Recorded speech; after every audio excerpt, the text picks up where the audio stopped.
Something is wrong in the Strait of Malacca. Tankers are drifting in open water with their engines off. Cargo ships are frozen in long, unmoving lines. And somewhere in the middle of it all, a single oil tanker lies at an angle across a narrow channel. Accident or warning? Nobody knows.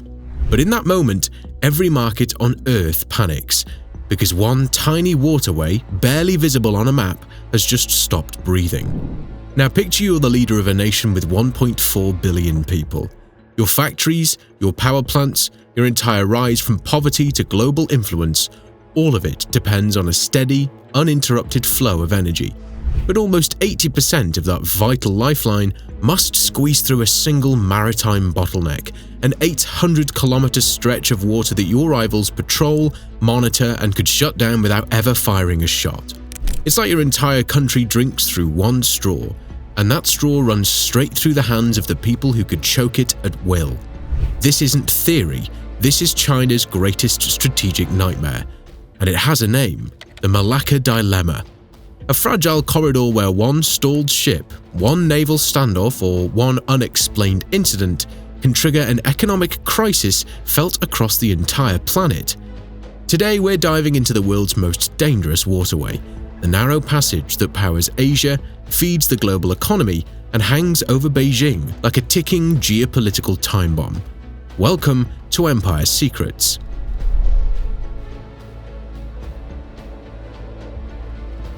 Before we get into the dilemma, you have to understand the strait itself. Tucked between the Malay Peninsula and the Indonesian island of Sumatra, the Strait of Malacca is, with no exaggeration, the jugular vein of the global economy. It's the shortest, most efficient sea route connecting the Indian and Pacific Oceans, a massive maritime highway linking Asia's manufacturing hubs with the Middle East's energy fields and Europe's consumer markets. The numbers here are just staggering. Every year, tens of thousands of vessels pass through this channel, with traffic hitting a new record in 2024 with over 94,000 ships. That's more than 250 ships a day, every single day. This traffic accounts for about a quarter to a third of all global trade, worth over $3.5 trillion every year. 9 of the world's 10 busiest container ports rely on the cargo that flows through these waters. The strait has gotten so crowded that in 2024 the intense traffic caused backups for up to a week for ships trying to dock in Singapore, sending shipping rates from China soaring. But it's not just about ships loaded with electronics and clothes. The strait is, first and foremost, an energy corridor. In 2023, a stunning 23.7 million barrels of oil and petroleum products moved through the strait every single day, a record that officially made it the world's largest oil choke point, surpassing even the famous Strait of Hormuz. That's nearly 1/3 of all seaborne oil on the entire planet. And all that liquid gold is heading mainly to one place: East Asia. The economic engines of China, Japan, South Korea, and Taiwan are all deeply dependent on this one waterway. Around 40% of Japan's total sea trade comes through here. For China, the number is almost unbelievable. Roughly 80% of its crude oil imports are funneled through this waterway. It's the nation's Achilles heel. The reason for all this traffic? Simple geography. The other options are terrible. A ship trying to bypass Malacca would have to detour south through other Indonesian straits, like the Sunda or Lombok. This is like your main highway being closed, forcing you onto a back road that adds 15 hours to your trip, burns through your gas, and significantly increases costs by as much as 20% according to some estimates. For the massive supertankers carrying the world's oil, many of these alternatives are just too shallow or narrow. So they have no choice. They are forced by the tyranny of geography to line up and sail single file through the Malacca Strait. For global trade, it's a huge convenience, but for China, it's a source of deep existential dread. So if this strait is so important for the world, why is it a special nightmare for China? To answer that, we have to go back to November 2003. At a conference, China's leader at the time, Hu Jintao, laid out a fear that had been growing in Beijing. He said he worried that certain major powers could easily control the Strait of Malacca, giving them the power to choke off China's economy whenever they wanted. This fear became famously known as the Malacca Dilemma. 2 decades later, that dilemma is more intense than ever. China's economy has exploded, and so has its thirst for imported energy. That 80% figure for oil imports isn't just a number, it's the ultimate strategic vulnerability. It means China's entire economic model is hostage to a single geographic choke point. Think about it. In a conflict, say over an issue like Taiwan, China's rivals wouldn't need to launch a full-scale invasion to bring the country to its knees. It's like besieging a castle. You don't have to storm the walls if you can just cut off the food and water supply. All they'd have to do is blockade this one strait, and blockade might even be too strong of a word. The narrowest point, a section in the Singapore Strait called the Phillip Channel, is only 2.7 kilometers wide. A few well-placed warships, a string of sea mines, or even a conveniently timed accident with a big container ship could stop all traffic. We don't have to guess what that looks like. We saw a preview in 2021 when the container ship Ever Given got stuck in the Suez Canal. One ship in the wrong place created a traffic jam of hundreds of vessels and caused billions in economic damage, disrupting global supply chains for months. Now imagine that scenario playing out not as an accident, but as a deliberate act of economic warfare in a waterway that's far busier and in many ways more critical than Suez. So, who are these certain major powers that keep Beijing up at night? The main one is the United States and its powerful navy. The US Navy's 7th Fleet, a huge concentration of naval power, is constantly in and around the South China Sea and the Strait of Malacca. Just in the last year, American aircraft carriers like the USS Nimitz and the USS Carl Vinson have been seen sailing through the strait, sending a clear message about Washington's ability to control this vital choke point. But it's not just the US. To the west, sitting like a permanent guard at the strait's entrance, is India. India's Andaman and Nicobar Islands basically act as an unsinkable aircraft carrier, parked right next to China's most important lifeline. In recent years, India has been heavily fortifying these islands, upgrading airfields for fighter jets and P-8I Poseidon maritime patrol planes, expanding docks for larger warships, and installing advanced surveillance systems. This military buildup, sometimes called a double stranglehold strategy, is directly aimed at countering China's influence and giving India the power to watch, and if needed, cut off shipping heading into the strait. This convergence of rivals, the US, India, and other allies like Japan and Australia, is the core of the Malacca Dilemma. It's a geographic vice. The constant presence of these navies means that in any crisis, the threat of closing the strait hangs over Beijing like a sword. This is the ticking time bomb, the knowledge that China's economic prosperity, and with it its social and political stability, could be held hostage at any moment by its rivals. The impact of a blockade would be catastrophic, grinding its manufacturing to a halt. This is an existential threat, and China, as we will soon see, has been spending hundreds of billions of dollars trying to engineer an escape. So how do you solve a problem like the Malacca Dilemma? Beijing's answer has been one of the most ambitious and expensive engineering projects in human history, the Belt and Road Initiative, or BRI. While it's often pitched as a global development project, the BRI is really a grand strategic play by China to build its way out of its geographic prison. The goal is to create new trade and energy arteries, a series of backdoors and escape hatches that bypass the sea and, most importantly, bypass the Strait of Malacca. The first and most famous of these escape routes is the China-Pakistan Economic Corridor, or CPEC. The vision is stunning. A deep water port at Gwadar on Pakistan's Arabian Sea coast, linked by a 3,000-kilometer web of highways, railways and pipelines straight to western China. In theory, this is the ultimate fire escape.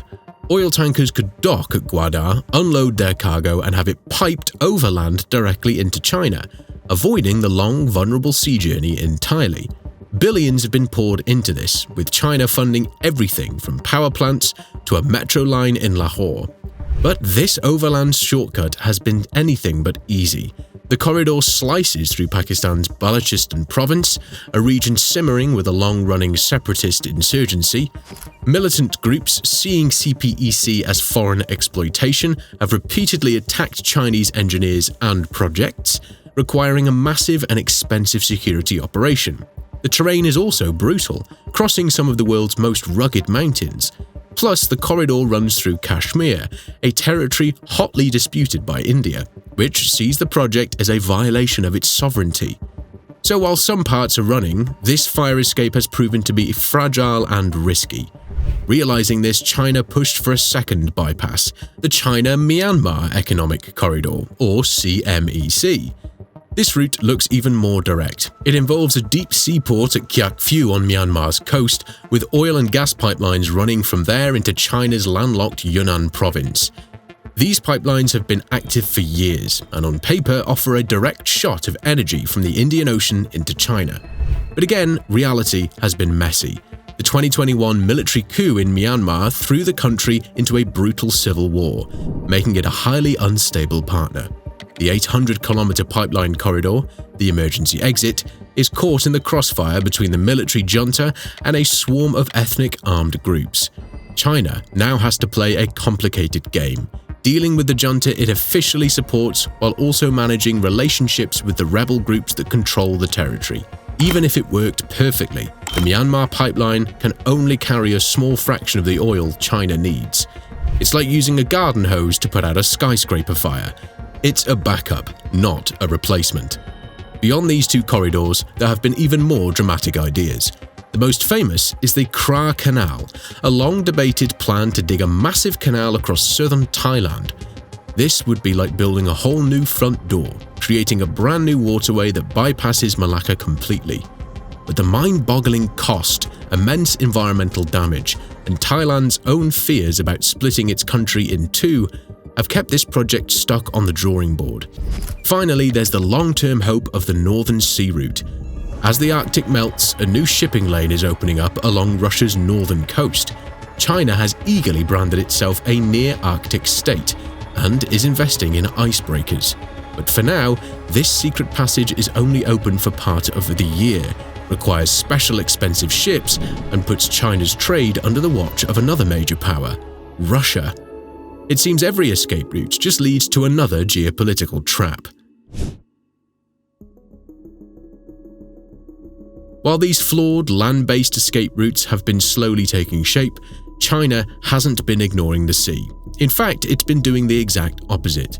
If you can't build a new way around the problem, the other solution is to power your way through it, with overwhelming force. This is the second part of China's answer to the Malacca Dilemma, a massive naval expansion meant to protect its sea lanes. Over the last 2 decades, the People's Liberation Army Navy, or PLAN, has gone from a coastal defense force to the largest navy in the world by number of ships. The goal is simple: build a true blue water navy that can project power far from its own shores, escort its ships through dangerous choke points, and directly challenge America's long-held naval supremacy. This build-up hasn't happened in a vacuum. It set off a classic security dilemma, sparking a new and dangerous arms race. It's like this: if your neighbor suddenly buys a large, intimidating guard dog for protection, you might start feeling a little unsafe and decide to get one too. Soon, everyone on the block has a guard dog, and the whole neighborhood is more tense than before. The US has responded with its pivot to Asia, moving its own naval assets to the region. Its allies are doing the same thing. As we've seen, India is pouring money into its naval bases in the Andaman and Nicobar Islands to counter China. Australia, as part of the AUKUS pact, is getting nuclear superpowered submarines. Japan is reinterpreting its pacifist constitution to build a more powerful military. The smaller nations that actually border the strait, Malaysia, Indonesia, and Singapore, are caught in the middle of this great power showdown. They're walking a tightrope, trying to balance their deep economic ties to China with their security links to the US, all while upgrading their own navies to avoid being completely run over.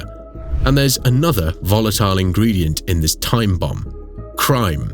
While major piracy has been suppressed, incidents of armed robbery against ships have surged again. In the first half of 2025, cases in the Malacca and Singapore Straits nearly quadrupled compared to the same period in 2024.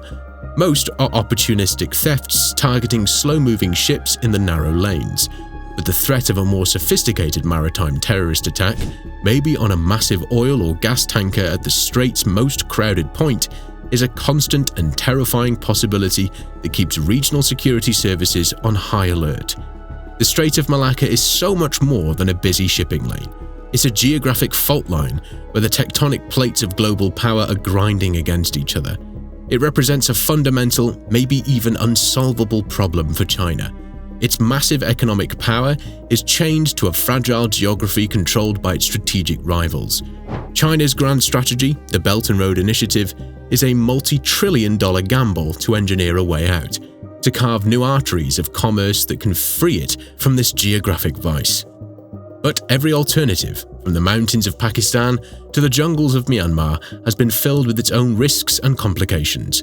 At the same time, China's other strategy, building a world-class navy, has only made its neighbors and rivals more anxious, speeding up a regional arms race and making the time bomb tick even faster. The Strait of Malacca is where China's ambitions crash into the hard rocks of reality. As the rivalry between Washington and Beijing heats up, and as India rises as a maritime power, this tiny, crowded, and indispensable waterway will only become a more dangerous flashpoint. The question isn't if this choke point will be at the center of a major global crisis, but when. Because the uncomfortable reality is whoever controls Malacca doesn't just control China, they control the global economy, and the world has never been closer to testing that power. If you want to understand more about the critical choke points that define our world, check out our video on the Strait of Hormuz right here. And don't forget to subscribe and hit the bell so you don't miss our next deep dive into global geopolitics. This is Empire Secrets. Your desire, your empire.